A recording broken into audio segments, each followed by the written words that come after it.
Hey everybody, how's it going? My name is Chris. This is Stylus Meets Vinyl. Guys, today I'm going to talk to you about one of the most interesting love triangles in rock history. I'm going to tell you some stories and I'm going to show you some records along the way. Now, have you ever thought about what it would be like to date or be married to a rock star? You got to think, like they're writing songs, they're writing love songs, and these songs are going to be about you. You know, you're the one that they're in love with, so these love songs are about you. And then forever, you get to say, yeah, that song there, yeah, that was written about me. Yeah.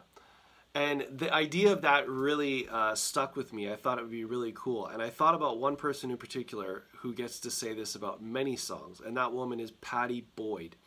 Now, who is Pattie Boyd? She is, she's still alive, but she was a model, British model from the 1960s. And in 1964, she was working on the set of this film, Hard Day's Night by the Beatles. And on that film, she met this young man right here, George Harrison. And they entered into a relationship. And shortly after that, or a couple years later at least, they got married, 1966. And at that time, when they're in a relationship, George started writing songs about her. And the first song he wrote about her was a song called I Need You, which is from the Beatles' Help. And on this album, this was kind of like, this was the one that sort of turned heads and got people to notice George as a songwriter. And on this song, he kind of, I think they were going through a breakup. He kind of laments about losing Pattie, and he says, please remember how I feel about you. I could never really live without you. So come on back and see just what you mean to me. I need you. I need you. Now, beautiful song, and that was the first one that he wrote about her. The next song on the album, Yesterday and Today. Well, actually, so if you're living in North America, this is what the album looks like. The song in particular is called If I Needed Someone. If you're in the UK, then that would have come out on Rubber Soul. But here in North America, it came out on Yesterday and Today. And the song If I Needed Someone, that was the one that really started getting George some praise as a songwriter in the Beatles. And he's starting to mature, and he's starting to stand out from McCartney and Lennon, who were writing all of the Beatles songs at that point.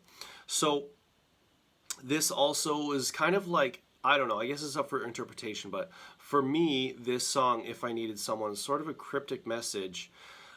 Even though it's about Pattie, it's also, I think, kind of about other girls as well, maybe past lovers or just other women who are into George, where he kind of is saying that he's off the market now and not available and he's in love.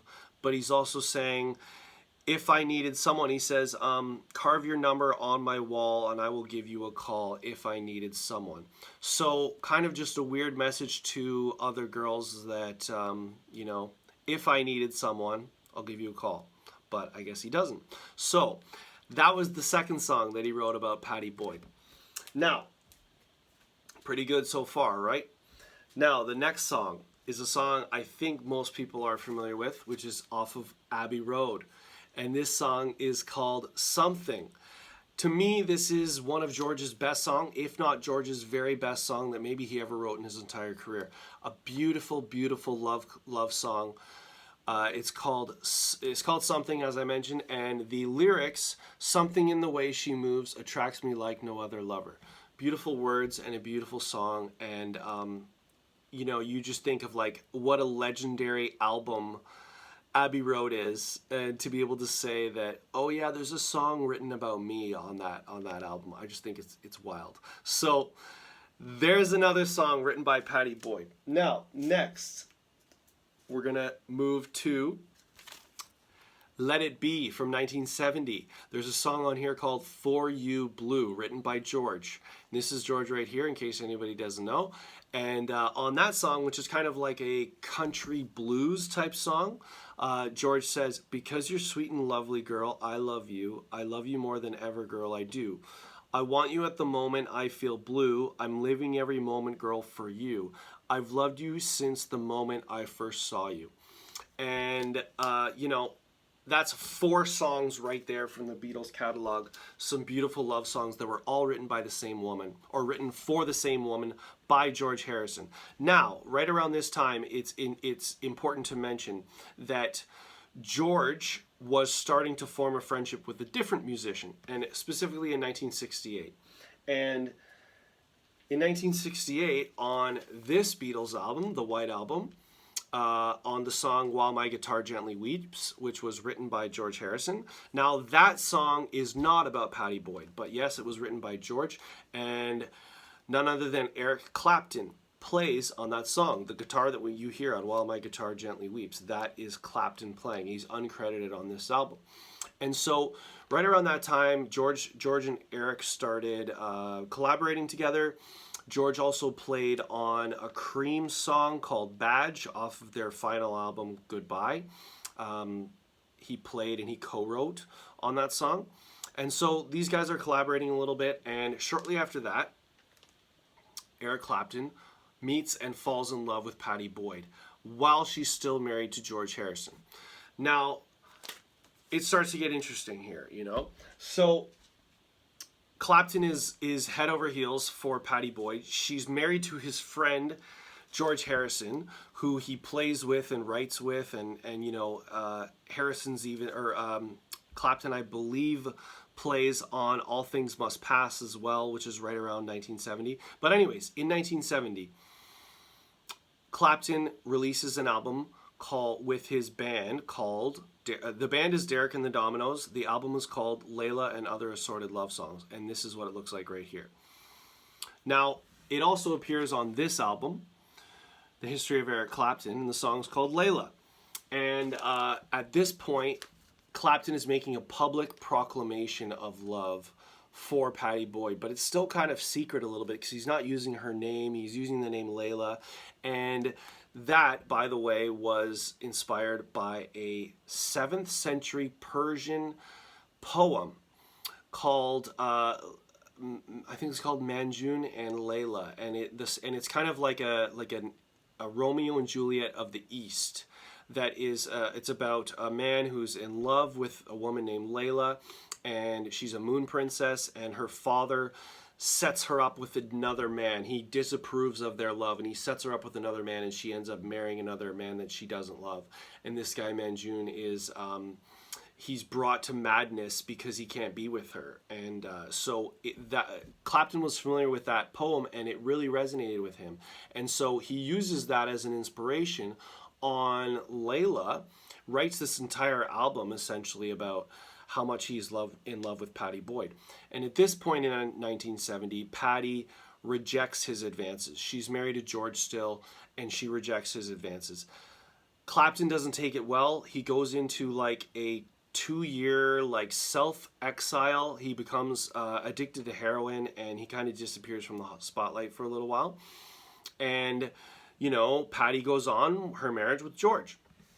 Now, we're going to fast forward a couple years here to 1974. George has an affair with none other than Ringo Starr's wife, Maureen Starkey, which is so weird because, you know, Ringo and George are buddy-buddy in the Beatles, and I don't know, he has an affair with Mo Starkey, and that was the last straw for Pattie Boyd. And they separate. They end up getting divorced in 1977. But right around this time, Eric Clapton comes back into the picture. He's still chasing Pattie Boyd. And they start to date, and they end up marrying in 1979. Now, unfortunately, they divorced in 1989, but they married in 1979. And right around that time, Clapton wrote some more songs about Pattie Boyd. Now, we will go to the album Slow Hand. This is from 1977. There's a beautiful song on here called Wonderful Tonight that you might be familiar with. The lyrics are, it's late in the evening. She's wondering what clothes to wear. She puts on her makeup and brushes her long blonde hair. And then she asked me, do I look all right? And I say, yes, you look wonderful tonight. And that's a great song, also written by Pattie Boyd.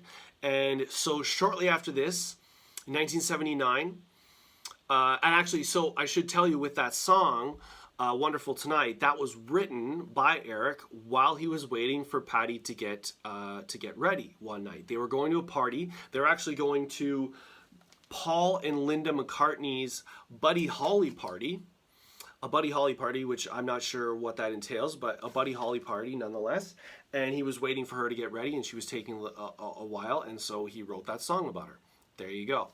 And so now it kind of, there's something even more interesting that in 1979, Clapton and Pattie Boyd get married. And, you know, strangely enough,